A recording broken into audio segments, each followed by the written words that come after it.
Hi everyone, so we've previously looked at simultaneous equations and we've gone through a brief introduction of what they are and how we can solve them using the methods of elimination and substitution. Now what we're going to be looking at is we're going to look at applying these in word problems because usually simultaneous equations in an exam sort of setting we get them in word problems, right? We don't usually get a simple solve for x and y. They're usually in a word problem in which we have to first decipher the equations ourselves. We have to make the equations ourselves. And then using those equations that we've made, we can then solve the word problem. So if we just have a look at the steps to go through those, um, the first step is to identify key numbers or variables from the text that we're given or from the question that we're given. And then from that, we can form two equations. Then we need to determine what the question is actually asking for. Sometimes the question is only asking us to solve for one of the variables. We don't even have to find both x and y. We might only need to find x. We might only need to find y. It could be asking for the prices of for coffee and tea, and it might just be asking us just tell us the price of coffee. We don't need the price of tea, for example. So yeah, once I've done that, once I've determined the key numbers and variables, once I've formed our equations and determined what the question is asking us for, we can then use the same methods of substitution or elimination to find what we have to find either one or both of the variables. So if we look at an example question, we've got David here, and he buys 2 scones and 2 coffees in a shop, and that cost is $18. Ellie buys 3 scones and 2 coffees in the same shop, and they cost him $2. Now from here, we have to form two equations and solve to find the cost of each scone and each coffee. So again, what we do first is we look at our key information, right? So our key information here is we've got 2 scones and we've got 2 coffees, and that amounts to $18. Okay, so something tells you that, yeah, we're going to need to make an equation out of scones and coffees in which the total is going to be 18. That will probably make up our first equation, and then this sentence here would make up our second equation, where Ellie buys 3 scones and 2 coffees, and they cost $22.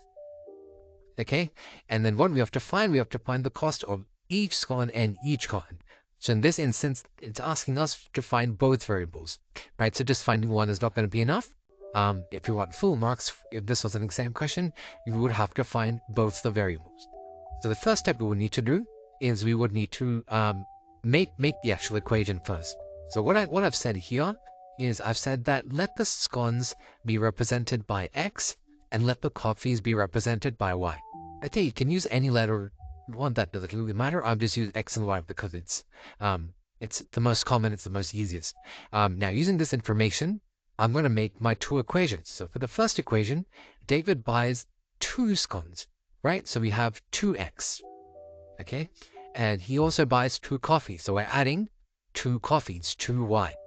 And that amounts to $18 in total.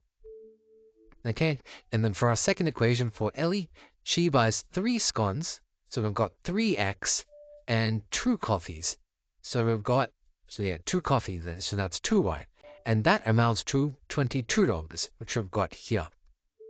Okay, so now we've got our two equations, and that's basically the hard part done for these sort of word problems, is making the actual equation. Now that we've got the actual equation, we need to figure out, it doesn't tell us any specific method to use, so it's up to us to choose which one we think would be easier for this sort of question. Now what we can see here is we've got 2y here, and we've also got 2y here. So it'll be very easy to eliminate the y variable, if you just subtract these two equations, which is what we're doing here. Okay, so if we subtract these two equations, we get 3x plus 2y, that's equation 2, and then minus 2x minus 2y.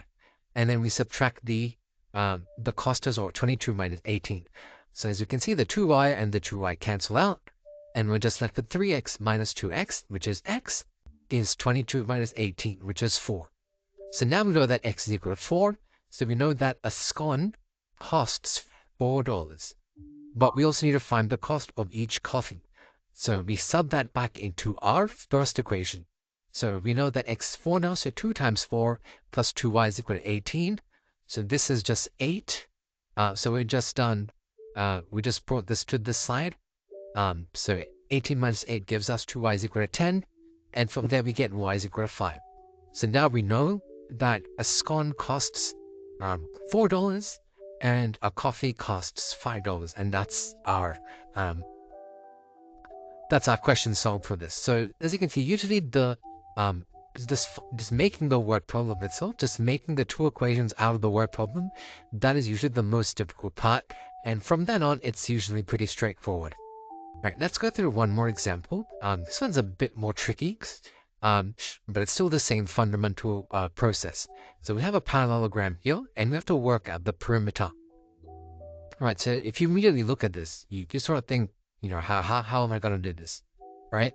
What we sort of need to think about is that we need to recall that opposite sides in parallelogram are equal, right? They're of equal length. So what that means is that this side, which is 8x plus 3, is equal to this side, which is 3y plus 78, right? And this side, which is 2x minus 4, is equal to this side, which is 13 minus y. So basically, since we know that this, let me just show that, since we know that these two sides are equal, we can make an equation out of that. And since we know that these two sides are equal, we can make an equation out of that, right? Which is what I've done here. So we've got 8x plus 3 is equal to 3y plus 78. Okay, and if you rearrange that, we can get that into a nice equation like that. 8x minus 3y is equal to 75. And that's our first equation. And for the other two sides, for these two sides, we've got 2x minus 4 is equal to 13 minus y. And then again, I've just rearranged that to get 2x plus y is equal to 17. Okay, so again, now we've done the hard part. We've got our two equations. Now we just have to solve them using substitution or elimination.